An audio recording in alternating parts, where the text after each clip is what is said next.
Good morning, everyone. Welcome to Gulfstream. Today, Ron Nicoletti, along with Mackenzie Pfeiffer. Hi, Mackenzie. Have a pleasure working with her in Maryland, and now she'll be here for the weekend joining us. Hi. Hi, thank you for having me. Hopefully you keep me through the weekend if I don't do too bad a job today. Oh, I know you do an excellent job, so I'm not worried about that at all. But, beautiful day here in South Florida. We've got that fast main track, firm turf course. Of course, always have this warm weather here in South Florida. I was out on the turf course a couple of moments ago. Boy, it looked beautiful. We'll be using that today. So that is the early stuff. We're going to jump right into today's card. We had a lot to talk about. The first race is going to be 1 mile event on the fast main track. It's a starter optional claimer. These are 3-year-olds and up. Did have a couple of scratches and jockey changes. Scratched the 2 Bay Bengal in the 5. Nice try, Riley. I like that horse this afternoon. The jockey changes come on the 3 Manor House. Make that right at Rajiv Mirage. And on the number 7, Awesome Train. As we say in New York, Awesome Train. Make the rider Miguel Vasquez. And Mackenzie has got her early pick 5 tickets. So let's jump right into that. I go ahead and try to go 3 deep here in the first. Wanted to par things down, but I ultimately find that single in race number 3. The 4, 6, and 7 here to kick things off at the 6 top selection. Now race number 2, I go with the 1 and the 7. Tempted to add the 3 in there, but again, trying to keep things reasonable for this early part of the day. Single comes in race number 3, though, on Finest Gamble. Just a horse who I think is a encouraging type to go ahead and bet back there today. Race number 4, I spread around the 1, 2, 4, and 7. Interesting group in there for the maidens, and then wrap things up the 3, 5, and 8 in race number 5. The number 3 top selection in there, all to win, and I'll roll this ticket back on everything if we can get that one. I got all to win on top, too. Excuse me. Getting to this first race this afternoon, I started it off with Ludabati. Is that where you went? I did, I went ahead with Ludabati as well. I just thought this is a horse who's the speed of the speed. Scratches maybe even helped him a little bit there, and I didn't scratch into him. Just thought he might be able to go ahead and control things here going the mile, and second off of a little bit of a freshening. It looks to be picking up right where he left off. Yeah, I want to show you stat with the connections here, and that is Victor Barboza Jr. will show you stat with Ludabati. Winner last out on the dirt in route races. He's 31%. We knew he'd be good. 58% of the money, and that's a positive return of investment. Not aware, if you're aware, Diego Herrera came from California. Boy, he's been riding in great form, so he'll be on that horse. You certainly figured him out last time as well, and I think a sort of similar trip sets up for him in here today. What'd you see with the 4 sneak preview? I just thought this is a horse who kind of has the opportunity to go ahead and sit a closer stalking trip. Now, didn't get away very easily last time out, but getting back to the mile, I think it's kind of well within reach. This is one who maybe has a little bit of seconditis, but has been consistent going this distance before, never out of the money in those 6 tries over the mile. The 7, Awesome Train, who defeated the top choice back in December, drops first race back from the layoff for Antonio Sano.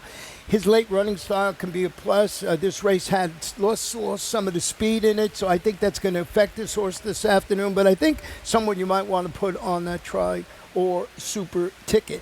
Going to race number 2, it's our first race on the turf this afternoon. It is 7 1/2 furlongs, and it's a maiden claimer for fillies. And these are youngsters, 2-year-olds in here, no scratches or jockey changes. Number 5 is Jose Morelos. So they just got that in, Jose Morelos. I'll write that down because I will forget it immediately. And race number 2, you started off with Cyber Bell on the outside. I did. This is one who, has some nicer gate works, and I think is going to end up being a bit more forward in here. Perhaps being on the inside on debut just got a little bit bogged down in there. And so, when the jockey kind of lost balance coming out of the gate, came down on her a little bit, she felt like she lost some of the momentum, but she didn't seem devoid of early speed. I just think she has a chance second time out to really step forward again. I did go with Baby Princess and stretching out of room 2 turns after making that middle move. It ran into really swift fractions, but fading what proved to be a solid turf debut, going 5/8 a mile. Ronnie Spatz, he keeps it light. He's got the apprentice Pedro Pena in the saddle this afternoon. So I thought this horse had a chance to run pretty well in this race. I agree with you, and she was just kind of run off her feet a little bit, as you mentioned, and maybe outkicked a little turning for home, but she was behind behind a gate-to-wire winner. She paused a little bit for the lead change. Nothing that I hold against her in a debut, and so every reason to improve here. I want to show you a stat with the number 2 horse in here, Stellar Runner horse. You might want to be being the daughter of Battle Runner. Here's a stat with Kathleen O'Connell. And these are 2-year-olds, first-time starters on the turf. I was shocked. She doesn't usually do this. She's 3 for 12. You can see she doesn't do it a lot, but when she does, it's okay. 25%, 33%. And look at the ROI search. You had Obama talking about Diego Herrera. He will be in the saddle this afternoon. Anything else in race number 2 that tickled your fancy? You know, a little bit curious. The one who has gone this distance before, and is that a benefit for Straight to Jail on the inside? That one I think is a little bit intriguing. Got caught wide, but seemed determined to put away a runner, even if she was finishing up for 4th last time out. You know, that I like horses that have done something that other horses in the race have done, and that's exactly what Straight to Jail has done, has gone and proven it can run. Okay, it didn't win, but proven it could run well at 7.5 furlongs on the turf. And if you're just joining us and not aware, 7.5 on the turf here is around 2 turns. So that is race number 2. Going to race number 3 this afternoon, we're going to stretch it out to 1 mile and a 16th on the all-weather Tapeta. It's a claiming race for 3-year-olds which have never won 2 races in life. Going to scratch the inside horse, number 1, One More Duke. And I see you have Finest Gamble on top. Let's go back and look at this horse's last race before you talk about it. Just want to show you this horse. You can see Finest Gamble here, 8-5 on the inside, and just we're going to kick it in. You're going to see this horse tips out here, and it looks like he's going to run it right down to everybody's throat at 8-5 in the afternoon. And he runs very well in this spot, but it seems maybe to maybe hanging, but he keeps it going and he gets the job done. He does. What I thought was interesting about this race, though, is this is a horse who you see him improving through the lane a little bit there. I didn't feel like they asked him too hard, and he looked like he might have more to offer. It stood out to me that the horse added blinkers 2 starts back. We've seen a very different horse. Now the class relief could also be helping him in that scenario, but I do think he has a little bit more to offer first time against winners. The weight off doesn't hurt. Yeah, you know, I was just going to say, you know, first race off facing winners, you never know really what you're going to get. We flip-flopped our exacta with the number 4. I went with Rockingham Joe. Drop, stretches out around 2 turns today. First starts is finishing 3rd, but that was behind a pair of next out winners in a 17-5, 2 lifetime claimer going 5. That was back in June. Jenna Antonacci is the trainer, and she's got Jose Morelos atop the son of Adios Charlie. And if I see a key race, I'm usually going there, so I put Rockingham on Joe.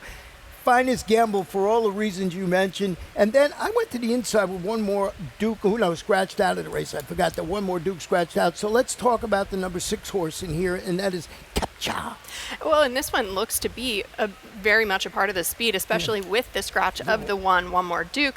Captcha, I think, has an opportunity to go ahead and kind of set terms. Now, last time out was coming in off a bit of a layoff, and so I think you have every reason to go ahead and expect this one will improve, as run figures that make him very competitive in here today. And, you know, 7-2 on the morning line, even with the scratches, I think you still get a fair price. Yeah, you know, he's got that speed. You always got to look at the speed, and with the scratch of the other horse in there, number 1, One More Duke, you would think he can control if he wants to control in there. So that is the first 3 for us. We're going to take a short break, and when we come back, we'll have, I think, well, this is 5. I think it was a 4 horse field. It's race 4. Let's go to race 4. 5 furlongs. See, I haven't been here in a week, and I thought we had 9 races today, and we have 10. So let's go to race number 4 this afternoon. 5 furlongs on the turf. It's a maiden rent for Philly 2-year-olds. Love these races. You got Daughter's Legacy, the number 5, scratched out of the race. You kicked it off with the number 2, American Rain. We'll show a replay of American Rain with Goddess of Beauty. Right now, we'll pop that one up.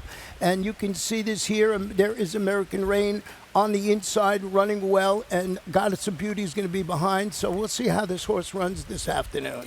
And American Rain, this was what we're watching, her first try with blinkers going on, first time getting over to the turf. I think all those things work to her advantage.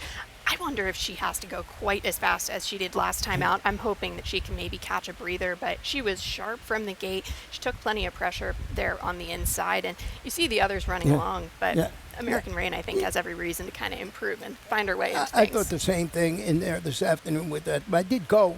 I got I got a little bit of an angle here with the number 1 horse in here, and that's Party Mix, who's bred on both sides of the family tree to love the turf. It's a daughter of Golden Pal, debuts for Nolan Ramsey. String of solid workouts showing. Miguel Vasquez is going to ride. But if you look at the stats, he's not that great with first-time starters. So this is more of a breeding play for me, and it's got to deal with the inside post with the rail at 31 feet. It's not way out there, so he has a chance to run well, I think.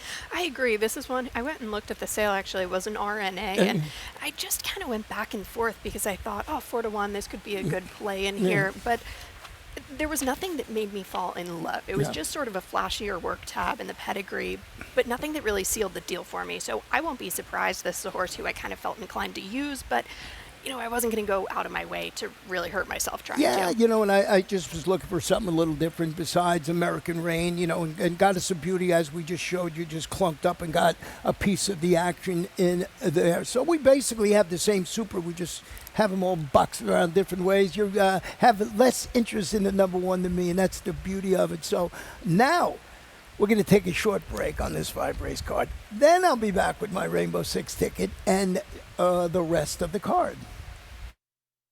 Win big with new DRF All Access past performances. With one best-in-class product, you now get all 3 past performance formats. Easily switch between views.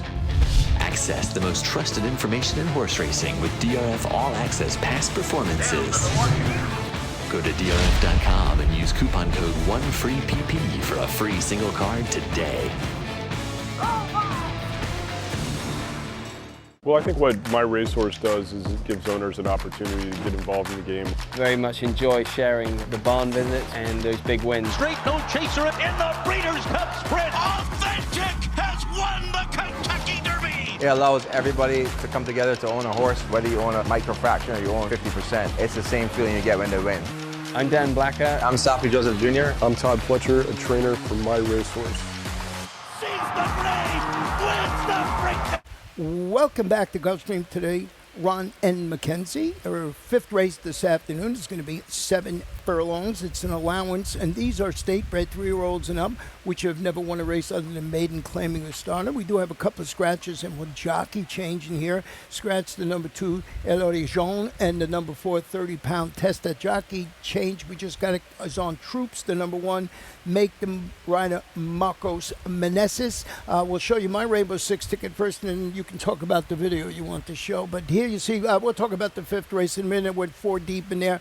Race number 6, 2 for me in there. We had a big scratch of Empress Ellie. So I have the 6 on top now. Show off. I also use the 5. Thunder Princess. Race 7, just 2 for me. I really like Messi's Magic today for Safi Joseph Jr. We'll see how that 2-year-old runs this afternoon. There's my single on the day, Red Lamb Rebels. We'll show you a replay of that horse. I thought this horse is going to run exceptionally well in that spot. Race number 9, as you did. Later on in the card, it gets a little more wide open. The sheer drama handicap, a feature race. I have the number 3 on the number 5 on top, Kerry's Kiss. Lost a couple of horses in there, so I didn't want to just get beat in that race, going singling with Kerry's Kiss, trying to get a little cute. In the last race, a little bit of a long shot is the one, Name It, for Jimmy Toner. I thought this horse would be higher than 9-2 on the morning line, but I did go 4 deep with the 2, the 6, and the number 10, and that's Mayo Ache on the outside for Bruno Tessori. So getting back to the 5th race this afternoon, you can take it over and tell me about this replay you want to show with Sticky McStickins. Well, and it's interesting because there are a few horses coming out of this race, Sticky McSnickens, Demolition, and Smoke and a Pancake. So I thought reasonable to go ahead. Now you see Sticky there on the inside just trying to weave his way through. Demolition is the number 8 here today, and first time against winners that we're watching him. It's just his 2nd start. He hangs on the left lead, but runs on very nicely. He did that on the debut as well. And I just wondered a little bit here, it's not a horse who I can single or kind of key around, but doesn't he have room to improve if he can figure out how to change a lead? Well, we'll see. That's it. As they improve, they learn to do that. So we'll see how it is. Now, I think both of us went with All to Win, who showed promise versus State Break Stakes competition during his freshman season. Absolutely. And for me, I go ahead and just kind of wonder, how is this race kind of shape up? And wanted to point out as well, Demolition and Jalapeno on the morning line, very different prices, Right. but they come out of the same race Yeah. two back. And so, can't you argue that I think we both spread around in here? Yeah. Reason to look for a little bit of value. Yeah, a little bit. That's why I went 4 deep in the Rainbow Six ticket. Now, I want to show you a stat on the number 3 horse with Rohan Crichton here. And Rohan Crichton, this is a layup 130 days plus. He's solid. He's 36%, 43% in the money, 2-2. You know what a good job he does in there. Once again, all my stats seem to have Diego Herrera in the saddle today. So that is not a bad thing. So I just thought that was the way to go there, and you did too. I agree with you. And he's a horse who, if we kind of see him pick up where he left off, he's a logical play to me. I can't really argue too much about him. And I like coming in off a little bit of a freshening. I think he's competitively placed in here and able to stay protected. Sticky McStickins is finishing second or third into an art form. This horse just will not win. And he's every race he runs, he looks like he's going to be right there and win it. And he does. I forget what is his record. I forget now. Right, I'm going to look it up real quick here. Very interesting. Well, he's a one-time winner, but 8 times second. Yeah, 8 times second, 7 times third. So I wanted to make sure I got that right. So Sticky McStickins, one of these days he's going to win. So. Those are the tough ones for me because I can't toss them and then have, eat it. But also, I'm just going to watch him run second again. All right, let's go to race number 6 this afternoon. And we have 2 bets we're going to talk about in here. And it's a mile and a 16th on the turf. It's a claimer.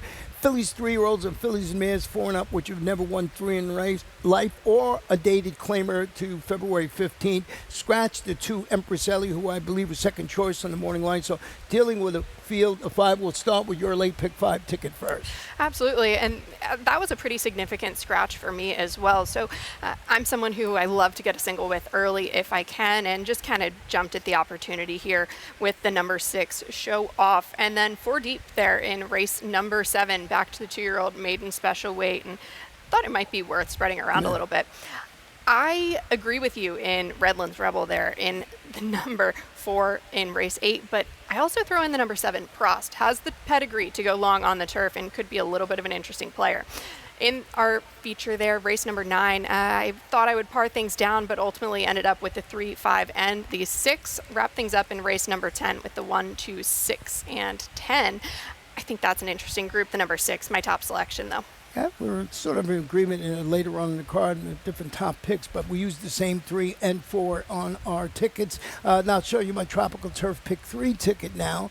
And there you see the 5, 6, basically a run down in race number 4. That's my best bet of the afternoon, and we just talked about Redlands Rebels, and the same 4 you used in the final race. I went to the inside horse one but I wasn't sold, and I didn't like the fact that the horse is 9-2, so that's something else. But so I used 4 deep in there. I would understand if that race blew up a little bit. Race number 6, getting back to it, you have a Show Off singled, and I have this one on top too.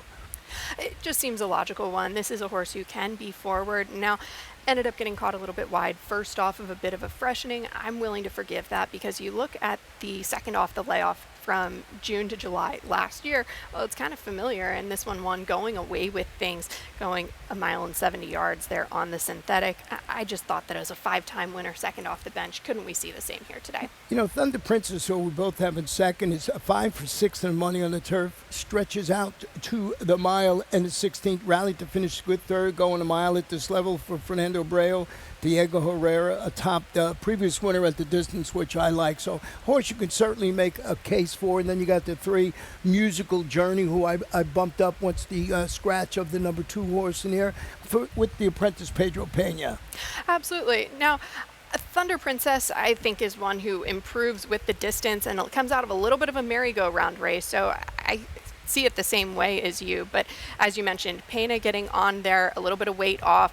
Musical Journey, I wouldn't be surprised based on the scratch in the number 2 if musical journey ends up being pretty forward in here. The weight off certainly screams it, and didn't necessarily have a smooth trip last time out, so you can make an excuse. And it's always good to, when you see certain scratches in a race, to go back and see maybe a horse turns out to be the lone speed, and that sort of changes the complexion of the race. Flipping the page and going to race number 7, it's 5 furlongs on the fast main track. These are 2-year-olds. We're going to scratch the outside horse, Mitzman. Now, you went 4 deep in here, I believe, in there, but boy, Messi's Magic is a $165,000 son of McLean's Music debut for Safi. You know how good he is with his freshman runners, 22%. So you'd think he's the like one. Mitzman was scratched out. To me, he looks like the one to be with the Mitzman out of the race for Jose D'Angelo. What do you think of Messi's Magic? I mean, it's guesswork. It is, but I went and looked because I was sort of trying to pick this race apart. There are a few interesting players, and Safi's 52% with odds-on 2-year-old winners in first-time starters. So I just kind of said this is one who I'll watch the board a little bit, but out of a Bernardini mare, I think everything fits there for me, where, it has an opportunity. I like the 3-post for this one and might just kind of get off and rolling easily. What about the inside horse that you use prominently placed, and that's Mondonde? Well, and it's always something where the stable has 2 in, and you say it's going to be the better priced one that kind of gets me. And so, first of all, I couldn't toss just on that alone. I think the pedigree is a little bit of an intrigue. Does this one end up taking to maybe more of a middle distance? Is the 5 furlong a little bit sharp? Where I really started comparing them was actually the work tabs and how they've managed them coming into this race. The number 3 looked like they maybe tried to sharpen up a little bit, whereas the number 1, you go back and all the way back in early July, there's that nice 35-2 from the gate. And so this one maybe putting a little bit more stamina into, I do think is intriguing, ultimately why he landed in my ticket. Well, Jose D'Angelo had 2 in the race. He scratches the 7 and leaves the 5, a new friend. This one is the son of Charlatan, who worked the same 5 furlong bullet as his stablemate worked. I mean, there was not a lot of horses at the distance, but I love when a 2-year-old has a 5 furlong work into him. Shows me they built some stamina in. He might be a little faster than the horse that scratched out of here. So, we'll see how this one runs this afternoon. This is a great race to start the late stuff, because you can get to see who they're betting in this race. I agree with you. Definitely a race worth watching the board. And, on the number 5, I agree with you on the 5 furlong work, especially with this type of a setup as a 2-year-old, and has the pedigree really to kind of do anything. I like the second dam, was a very good dirt sprinter. And Vacoma, first-time starter for Cam Gambilotti. He's got some nice works. That recent 3 furlong drill was pretty good. It certainly does jump off the page, and I liked the sort of preparations on this one as well. Looks sharp enough that the 3 furlongs came easily. It's not just one standout, but you go back to July where this one threw in 2 back-to-back very strong works. Flipping the page, going to race number 8. It's going to be a mile and a 16th on the turf. It's an allowance for state-bred 3-year-olds, which have never won a race. They're maiden claiming to start a nice clean field, no scratches, no jockey changes in here. And let's kick it off with the Redland Rebels. I'll show you. We got this is the summer sweep. It starts in, did I have it in the right place? Yes, I did. Summer sweep. So we got 2 from Woodbine, the last 2 from Woodbine, and 3 from here. Pretty good bet, 15% retail only. I like this play. And, these are 3 very good races to wrap the card up with, and then look over at Woodbine to kind of finish up the day. And I got my single in race number 8 at 410, so I can actually play that and have a single in the race, which makes it a little easier to play. So with Redland Rebels, so that's kicking off in there. We also got the late $3 pick 3 kicking off in that race. We'll talk about all these new wages that we have during the lightning round, but certainly want to remind you about that, the late pick 3 and the summer sweep with those 2 races from Woodbine this afternoon. Now, Redland Rebels, this is why I like that horse. We're going to show you the replay. Stretches out to the mile and 16. I thought he closed very well. You're going to see him in here. You could see him. He's typical in the turf race. He's got nowhere to go right now. Look. Exactly. I thought he was very handy, though, and this is a horse who, they thought highly of. I liked the change in style that we saw from him on this particular day, though, and that's where I have to give him all the credit. Once he sees daylight, just continues improving here. Now he gets a little bit more ground. I don't think that's any sort of problem, especially with the change in style. We saw him come from off the pace, and this was a first-time Lasix trip as well. Comes back second-time Lasix, always an angle that people like, but just really seems a horse who's grown up. Yeah, I thought that was a great race. As soon as he saw you daylight, he tips out and close well. That's why I wanted to show that. Now I wanted to also show you a stat with Patrick Biancone, who is the trainer of Redland Rebels. So we'll pop that up. Second after a 45 to 180 day layoff on the turf. Look at this, 29% with a $4 return of investment. JG Torreabla will be in the saddle this afternoon. Certainly looks like the one to beat for me. Yeah, I have to agree with you. And 9 to 5, I can't really argue too much against it. But you don't even have to handicap when you see stats like that. So way to put that up. Yeah, he lost the other 29 times, but still a good stat. So just something to look at this afternoon. Anything else in this race here that you were interested in? What about the number 7? Oh, that's right. You used 2 in here. You used Prost.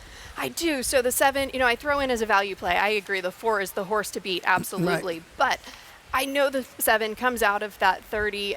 You can argue against it, it's a big reach, but I think he's going to be a very fair price. This is a horse who won on debut, did it pretty handily.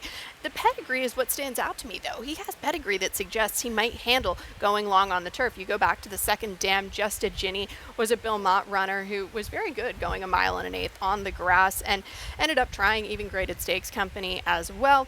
I just think it's a little bit of a versatile horse, and now that we saw him kind of come from off the pace a little bit, out sprinted, doesn't it signal he'll appreciate a bit more ground to close into? And you mentioned people like second-time Lasix, second-time blinkers. This horse get both of those with the addition of ground. So certainly a horse that you want to throw in there. I thought maybe Jack Kerouac can grab a share in here, who gets fitted with second-time blinkers after showing improved tactical speed with the shades added for the first time for Ronnie Spence, Lionel Reyes, rationing the gelding's early interest. So we'll know by race 8 how the turf course is playing. We haven't been on it for a couple of days, so we'll see how it plays, and usually it's kind to speed. Maybe this horse just runs away from a horse like Redland Rebels. I agree. What I think is interesting and what stood out to me about this horse, no matter what they run him in, where or whatever they're doing, this horse has very tight numbers that he runs. Right. An 80 is a little bit of an outlier, but the 72, 73, 74 is sort of where he tends to be. So in handicapping it, that's kind of how I placed him in here. I looked elsewhere a little bit because I felt like I wanted a better price on him, but I do think he belongs. Yeah, just the tactical speed that he had drew me to him. And then the number 5, Justin Smiles. This horse ran well last time out. Wasn't bad at all in this race. And he just seems to be not maybe this ilk. I really like the way that he settled into things. I also think that maybe getting the slight touch of added ground here could benefit him. He's a little bit of a question mark for me, and I was hoping the price maybe drifts up. I think it will, just with the number 4 Redland Rebels demanding a ton of attention. Yeah, he's going to be a big price in that race. So that is race number 8. Now we're going to go to race number 9. Of course, we have our $5 late daily double each and every day. And this is our feature race. 7 furlongs. This is a sheer drama handicap, $100,000. Scratch the 1 Bohema, the number 4 Bombacha Velas, and the number 8 Gervin Star. So we had some scratches in the race, and we both went 5. Let's show the race of both Kerry's Kiss and Indy Bay in this particular race, and then you see just a filly in the further back in the race. But Kerry's Kiss just out there jiggy jogging on the park. Wow, she was very impressive on this day, and I nearly singled her in here. I did make her kind of my best bet of the day because when you watch this, it's hard to deny. She was cruising right along there. It looked like they did a great job just kind of getting her to settle and then saving enough for the end. That was going the 6.5. The way she finishes up here makes it no question for me if she can handle the 7 furlongs. It's just a matter of how do the others fare when stretching out just a touch more. First time in Safi's barn, comes in, wins the musical romance, as you saw, in really impressive fashion. So it looked like they got a good horse here. Her biggest challenge might come from her stablemate, Indy Bay. This sort of take charge Indy stretches out to almost a competent distance. If you follow my stuff, you know if a horse likes 7 furlongs, I'm there. 4 starts, 3 wins. Well, and that's exactly what stood out to me. Now, the other interesting thing, I also had a 3 for 4 interest. It was with Lasix on. She was 3 for 4. So I just kind of wondered, does that improve her a touch? Is that kind of the edge that helps her out a little bit? But the distance certainly does work. Now, we'll see with the scratches, do you think that changes the pace dynamic for her and makes it a little bit more difficult? I would think that's going to certainly make it harder for this afternoon. To get the 3, Domino Vitali, who's cutting back to 7 furlongs first start. You look at his horse, set the pace, finish 2nd second. That was in the Serena Song up at Monmouth in July. It's a lightly raced. This is a $600,000 daughter of Uncle Mo.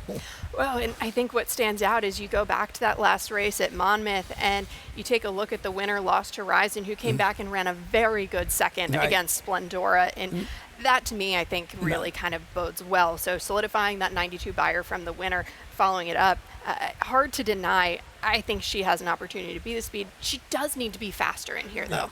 But we use three.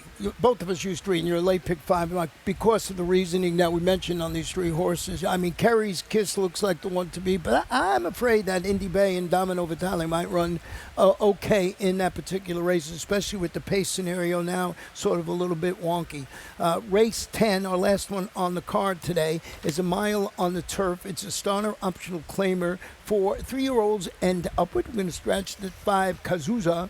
The 7 Megacles, who's running Sunday or Monday. I just did the handicapping, that's why I know. And the jockey change on the number 8 is Rajiv Mirage. You went with the number 6, Malcolm X. I want to show you this race by Malcolm X. It's a pretty good one. I'm sure you saw it. And I'm going to try and beat it with Name It. But here it goes. You see Malcolm X coming up on the inside. Well, you'll see it as they roll it.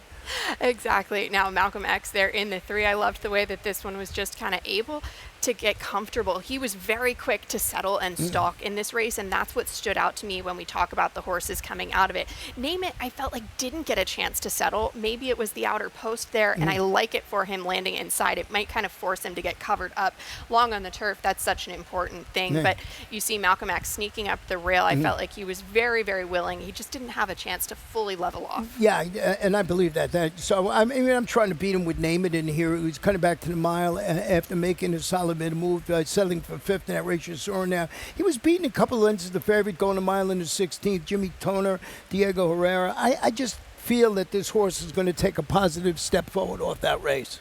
I agree with you, and he's the one when I first looked at it, I went ahead and landed on Name It, and I just looked a little bit closer. He's done very well over a turf with a little bit of cut in it, and so I wonder, does that maybe move him up if you're going back to there? I didn't love that he had a hard time settling, but the key for me is going to be from the gates today. The number 2 horse, Nickel C. This one is dropping to the 35 level after failing to launch any kind of winning bid when facing considerably tougher. That was against 75 optional claimers, going 7.5 on the turf for David Fawkes, who usually spots them where they're going to run well. That was a little ambitious last time. I agree with you, and I think you go back to where this one was as far as the maiden career. He fits this group quite well. He's run well, but it's a question for me at 7-2, which version of the horse do we get in here? Now, he's another one who I think, maybe watch the way Redland Rebels runs, because he comes out of that race with him in the last outing. He was a little bit keen last time out as well, so they have to go ahead and make a decision. Are they going to go and let him use that speed and interest, or do they try to get him covered up and relax? Well, see, David Fawkes we trust. He's just been having on a tear never mind all summer, all year long. So it's hard to leave him off your tickets. And that's what we did, Mackenzie. We used all 4 in our late pick 5 and Rainbow 6 tickets. So that is the 10 for us, but we're not done. Of course, we have our award-winning lightning round to look at right now. And as we do each and every week when we come back, we check out what's going on with the standings first, so we'll see the jockeys first and see what's going on. Sammy Camacho, Diego Herrera are tied at 76 each. I don't know if Sammy's running today. I don't know if he's in around, but these two have been battling it. But Miguel Vasquez, you could see the 5. They're right there. They are, and as you mentioned, Diego Herrera having just an incredible meet here. I didn't see Sammy Camacho on anything, and I was sort of wondering he must be somewhere else today. Took that one out of the handicapping. Yeah, we'll check on that. I noticed that too, because if you have to double check when you see Diego or Sammy. Now Diego will probably take the lead, and Sammy will catch up, and it'll be like this way for the rest of the summer meeting. As we mentioned, of course, each and every Monday. Oh wait, trainers. Safi. Hey, Victor's closing the gap a little bit, 30-38. Safi has a pretty good day today to go ahead and maybe put a little bit more distance there as well, though. So we'll have to keep an eye on things. But 38's pretty comfortable. Pretty comfortable, yeah. And you just see Joe Orsino doesn't start as many as the top guys, and he does an excellent job with 20. He's in the top 5 always. Carlos David, of course, Jose D'Angelo. Victor Barboza, just so many good claimers. He does such a great job. So that's that. Now with the must go, and it is on every Monday during our summer campaign on Mondays, mandatory payout. Looking forward to it as well. A fun card to go ahead and kind of look at this mandatory payout. I love those opportunities. Yeah, and they every week we had $1 million the first week, almost 500,000 into the pool the second week, 400,000 I think the last couple of weeks. So they send it in. It's a great wager, and you got a chance. I think I paid $7,000 last week or something like that. So other bets that we offered today, we'll check them out here as they pop up, and the 15% takeout on the pick 5. So this is the Summer Pick 5, who you mentioned, 2 races from Woodbine. Exactly, and really nice to be able to kind of watch the money there in race number 8. I think if you can kind of get through some of those maiden races, or you don't get through some of those maiden races, this is a great opportunity to kind of get out and extend your playing day a little bit. And of course, the retail only. We have these 10 points on the Gulfstream Park Summer Sweep. You can get 10 extra points when you play that, so it's always good, to be a member and to get your Gulfstream Sweep extra points, and that always helps. So I'm a very competitive person, so I love any way to go ahead and kind of get an edge. Yeah, well, that you can get the edge. And now we got the other bets will pop up in here. And, of course, we have the Place Pick 8, which starts in race number 3. 15% takeout, 100% carryover. And there's what it paid the other day on, would be Monday, $2,704.70. Not bad to take home for the weekend. It's not. This is a really fun way to go ahead and play as well. So, just kind of giving yourself more opportunities and different ways to look at the races. That's sort of the puzzle that we all enjoy. Yeah, and explaining that if you're not aware, Place Pick 8 means your horse has to pick, the horse you pick has to finish first or second, and you stay alive till the end. And like you say, if you can do it, $2,700.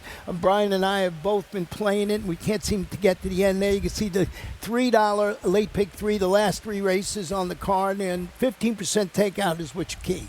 It is very, very good takeout and great bet, very better friendly. And there's the late daily double, same thing, 15%, $5, so it really pays handsomely. Mackenzie, your best bet this afternoon? Gosh, I love a double, and maybe this is one where I go ahead and use the number 5, Carrie's Kiss, in race number 9. We talked about all the different reasons why we spread around, but ultimately 9 to 5. Yeah, I might just eat it. Looks tough in there. I did go with Redlands Rebel, which is a little more of a guess, 9 to 5, and I think that horse is going to run exceptionally well this afternoon. Your long shot today?